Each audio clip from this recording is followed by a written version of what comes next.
ये एक चीज़ है। दूसरी बात मैं मानता हूँ कि बिजली एक बहुत बड़ा संकट है उत्तर प्रदेश में। और आज के डेट में उत्तर प्रदेश में लगभग 12 से लेके 14-14, 15-15 घंटा तक बिजली नहीं रहती है। और मैं समझता हूँ कि किसी भी प्रदेश के आर्थिक उत्थान के लिए और सामाजिक कल्याण के लिए भी बिजली मुहैया करना बहुत आवश्यक होता है और किसी भी सरकार की प्रायोरिटी में होनी चाहिए ये चीज़। अब ये ज़रूर है कि इसके लिए एक लंबा दिशा पे एक लंबा कदम उठाना बहुत आवश्यक होता है और उसके साथ-साथ एक योजना के मुताबिक चीज़ें करना चाहिए।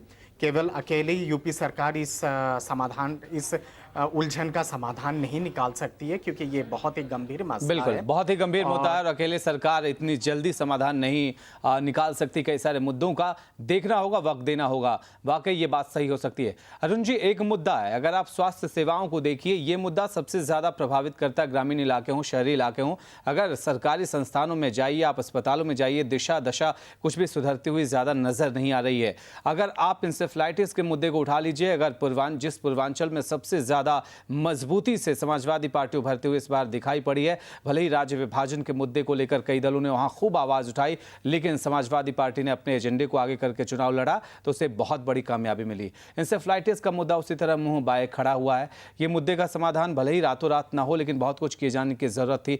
उतनी ज्यादा सतर्कता, उतनी ज्यादा सक्रियता सरकार की उस मोर्चे पर दिखी नहीं है। इस मुद्दे को लेकर आप क्या कहेंगे? नहीं, देखिए, नेशनल रूरल हेल्थ मिशन में जो घोटाले हुए वो अपनी जगह पर हैं और नए सिरे से स्वास्थ्य सेवाओं में जान भरना, जान फूंकना जो है वो एक दूसरी चुनौती है। आपने अभी भ्रष्टाचार की बात की और दूसरी तरफ जो स्वास्थ्य सेवाओं को सुधारने की बात की, तो सचमुच जो पिछले 5 सालों का अनुभव रहा है वो स्वास्थ्य सेवाओं में ज़बरदस्त भ्रष्टाचार का अनुभव रहा है। जो स्वास्थ्य सेवाएँ लोगों का स्वास्थ्य सुधारने के लिए बनाई गई थी, वो खुद इतनी बीमार हो गई कि उनके लिए इलाज की ज़रूरत आन पड़ी है। तो उनके लिए उनका सीबीआई इलाज कर रही है, उनकी केंद्रीय एजेंसियां इलाज कर रही हैं और वो सारी चीज़ें आपके यहाँ बहुत बड़े घोटाले के रूप में उत्तर प्रदेश में सामने आई हैं। तो उस मोर्चे पर काम करना है। लेकिन ये जो आप इंसेफेलाइटिस की बात कर रहे हैं, गोरखपुर का मामला है, पूर्वांचल का मामला है, ये बहुत ही गंभीर है और ये मेरे समझ से तो सिर्फ प्रदेश स्तर का मामला भी नहीं है, ये राष्ट्रीय और अंतर्राष्ट्रीय स्तर का मामला है जिसमें बड़े प्रयास करके और इस चुनौती का मुकाबला किया जाना चाहिए, क्योंकि हर साल सैकड़ों की संख्या में लोगों की जानें जा रही हैं और बीमारियों का प्रभाव तो बहुत बड़े पैमाने पर लोगों पर पड़ता है। तो ये कोई छोटा मोटा मामला नहीं है और उसको प्रायोरिटी पे अगर अखिलेश सरकार नहीं ले रही है तो उसे लेना चाहिए, प्राथमिकता के निश्चित तौर पर ना लेना संवेदनहीनता कही है, संवेदनहीनता कही जाएगी। हमारे साथ राजीव राय नेता हैं, समाजवादी पार्टी के सचिव हैं, इस वक्त जुड़े हुए हैं फोन लाइन पर। राजीव राय जी, जिस तरह की चर्चा हम कर रहे हैं उसमें हम ये कह रहे हैं कि अभी पूरा वक्त देना होगा सरकार को, लेकिन सरकार जिन मोर्चे पे सबसे पहले काम करने को वरीयता देने की बात कहती हुई नजर आई थी, पहले दिन से अखिलेश यादव ने वो बातें कही थी। कई सारे मोर्चे पर आपने बहुत ज्यादा काम किया नहीं, भ्रष्टाचार का मोर्चा हो, चीनी मिलों की बिक्री पे आप पीछे हट गए, कई सारे वैसे मुद्दे हो सकते हैं। मुलायम सिंह यादव के बयान पे आपको लाना चाहूंगा। आज उन्होंने कहा कि देखिए 100 में 100 नंबर मेरी तरफ से, लेकिन 6 महीने का वक्त दीजिए तब हम बेहतर आंकेंगे। कहीं ना कहीं मन में उनके भी आशंका नजर आती है सतही तौर पर। आपको क्या लगता है अपनी सरकार के प्रदर्शन को लेकर? नहीं, नेताजी के मन में कोई आशंका नहीं है, न प्रदेश के जनता के मन में कोई आशंका है। 3 महीने का टाइम बहुत कम होता है किसी भी सरकार का आकलन के लिए। जिस चौराहे पर पिछली सरकार उत्तर प्रदेश को छोड़कर गई थी, उस चौराहे से उत्तर प्रदेश को पटरी में लाने के लिए 3 महीने काफी नहीं है। 3 महीने में शुरू, आपको भी पता है, शुरू के महीनों में अधिकारियों के तबादले, अच्छी जगहों पर अपने अधिकारियों को पोस्टिंग करना, उनको समझना और फिर योजना बनाना, योजना का इम्प्लीमेंटेशन करना। तो कम से कम 6 महीना नेताजी ने बोला है। हमारी भी सरकार जब पिछली बार गई थी तो बसपा सरकार को हमने 6 महीने का टाइम दिया था।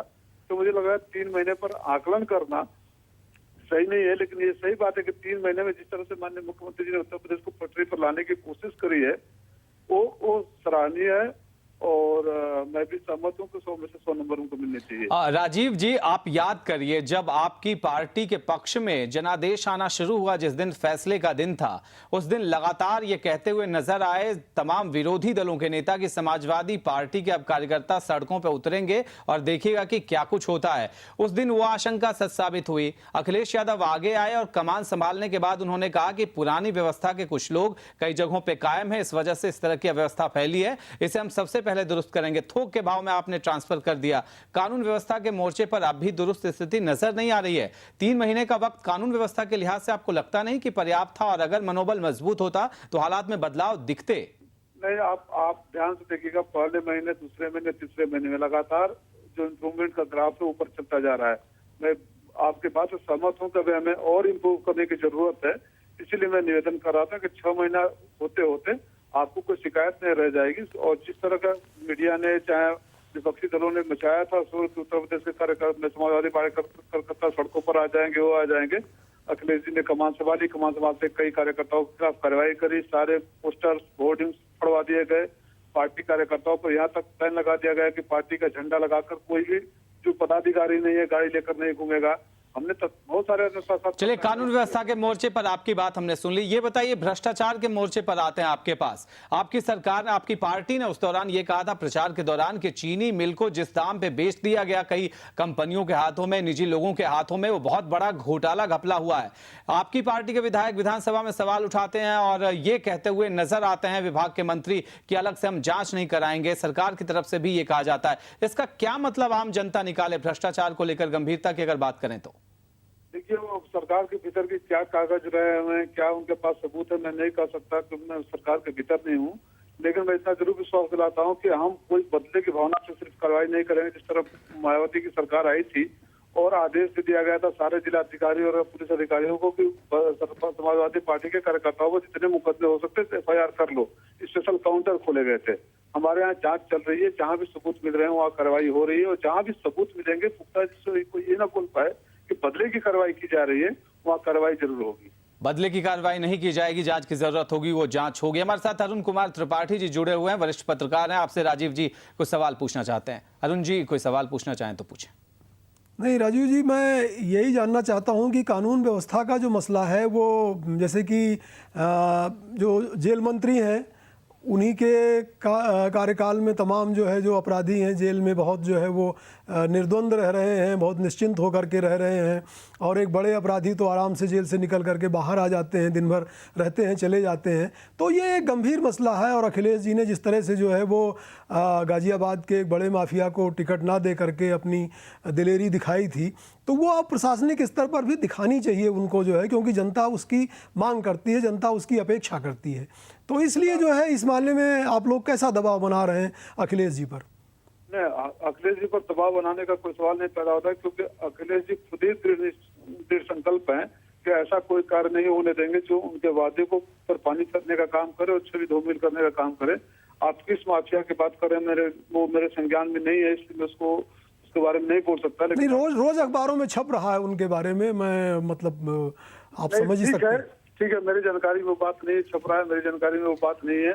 और मैं विश्वास दिलाता हूं कि अखिलेश जी को, जिस अखिलेश जी को मैं जानता हूं, मुख्यमंत्री बनने से पहले, मुख्यमंत्री बनने के समय, मुख्यमंत्री के बाद भी वो किसी को इजाजत नहीं देंगे कि उनकी छवि को या उनके वादे को पर पानी करने का काम करें। बिल्कुल। आपसे एक सवाल सुब्रो कमल दत्ता जी पूछना चाहेंगे, हमारे साथ जुड़े हुए हैं, राजनीतिक समीक्षक हैं, आर्थिक मामलों को भी करीब से देखते हैं। सुब्रो कमल जी, राजीव राय नेता समाजवादी पार्टी के साथ आपके साथ जुड़े हुए हैं।